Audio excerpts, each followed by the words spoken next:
Now, your weather on the threes.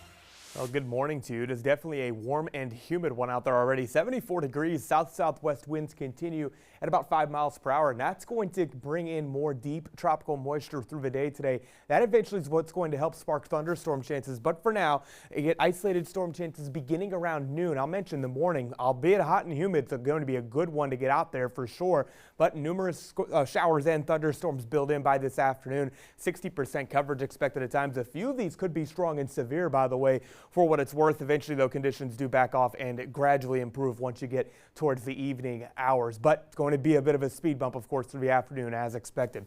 High pressure sits over the Gulf of Mexico. Deep tropical moisture being funneled into the area is going to allow for a lot in the way of instability to develop, especially with this weakness in the mid and upper levels. That's going to help fire off storms later. And eventually, once we get into the afternoon hours, conditions will become ripe for the potential for some isolated severe storms between about noon and 8 p.m. But guidance is thinking generally about 2 to 6 is when activity peaks, but nevertheless, gusty winds, very heavy rainfall, and even some more intense cells may bring some small hail. But other than that, a fairly standard day on tap with just a little bit of extra in terms of those severe storm chances in the area. And again, noon to 8 and damaging wind gusts and localized flooding are possible, but the entire area has a low end risk for severe storms today. Timing it out on Vipercast, again, a lot of sunshine through the day today. But once you get into the afternoon, activity starts to fire up. This, for what it's worth, can be a little bit behind, but eventually some of this does begin to propagate east, and you do get some fairly potent clusters to move into the area.